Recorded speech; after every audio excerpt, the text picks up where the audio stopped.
Hi. இதில் வந்து neck pattern மட்டும்தான் நான் கட்டிங் போட்டு ஸ்டிச் பண்ணி எப்படி கம்ப்ளீட் பண்ணுறேன். ஆக்சுவலாக இவங்களுக்கு வந்து இவங்களா டிசைடராக ஏதோ ஒரு பேட்டர்னும் கொடுக்கல. அதனால் நான் சரி நெக் ஏதாவது அவங்களுக்கு டிஃப்ரென்ஷியேட் பண்ணலாம். ஒரு 30 to 35 அந்த ரேஞ்சுக்குள்ளே தான் இருப்பாங்க. அதனால் சரி கொடுக்கலாம் அப்படின்ட்டு நான் எடுத்தது தான். அதுக்குள்ளேயே ஒரு 3 பேட்டர்னோட கன்ஃபியூஷன். கடைசியில் கட் பண்ணி எடுத்தது இந்த பேட்டர்ன். எந்த அளவுக்கு எங்களுக்கு ஸ்ட்ரெஸ் ஆகுது ஒரு பேட்டர்ன் இல்லாமல் ஒரு ட்ரெஸ் ஸ்டிச் பண்ணுறதுக்கு அப்படிங்கிறது தான். பேட்டர்ன் ஃபஸ்ட்டு இப்போது நம்ம டிசைட் பண்ணி கட் பண்ணி எடுத்தாச்சு. இதுக்கு மேலே ஸ்டிச்சிங்கில் இதுலேயும் நான் ஒரு வேலை பண்ணேன். நம்மளோட டென்ஷன் அப்படிங்கிறது ஒரு பக்கம்னாலும் ஸ்டிச்சிங்கில் நம்ம இந்த வேலையெல்லாம் பண்ணணுங்கிறது ஒரு ப்ரொஃபஷன். அந்த இடத்துல நம்மளோட ஒரு பக்கம் பண்ணி ஒரு பக்கம் பண்ணாமல் இதில் நிறைய கன்ஃபியூஷன் இல்லை, ஃபினிஷிங் வந்துடும். பட் ஆனால் வந்துட்டு இந்த பக்கம் பார்த்திங்கன்னா நாட்டோடது நான் இன்சர்ட் பண்ணி கரெக்டாக பண்ணியிருப்பேன்.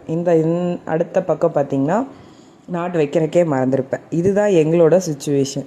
ஒரு நெக்கை ஃபினிஷ் பண்ணுறதுக்கு இப்படியெல்லாம் பண்ணலாங்கிற ஒரு வீடியோ தான் இது.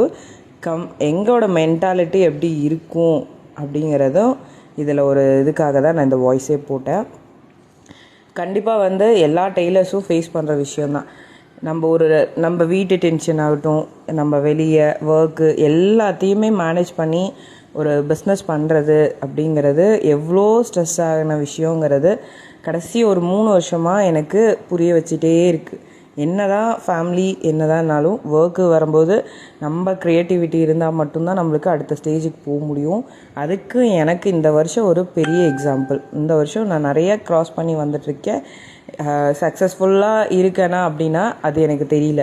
ஆனால் நான் சஸ்டைன் பண்ணி இந்த அளவுக்கு நான் கொண்டு வரேனேங்கிறது எனக்கு ரொம்ப என்ன நினச்சி நான் இது பண்ணுறது. இந்த விஷயத்தில் கண்டிப்பாக வந்து எல்லாருமே ட்ரை பண்ணனா எதுவும் பண்ண முடியாமலாம் இல்லை. நெக் எப்படி இருக்குன்னு கமெண்ட் பண்ணுங்கள். நான் சொன்னதும் கரெக்டாக இல்லையான்னு. நான் இது யூடியூப்காக தான் எடுத்த இன்ஸ்டாவில் ஒரு கிளான்ஸுக்கு நான் போட்டிருக்கேன். எப்படி என்ன பர்சனலாக என்ன தெரியும் அப்படிங்கிறத நீங்கள் இதில் வந்து நீங்கள் கமெண்ட் பண்ணலாம், தப்பில்லை. நான் ரிப்ளை பண்ணுறேன். அதே மாதிரி இந்த நெக் எப்படி இருக்குன்னு சொல்லுங்கள். இந்த மாதிரியும் ட்ரை பண்ணி பார்க்கலாம் நெக்குக்கு.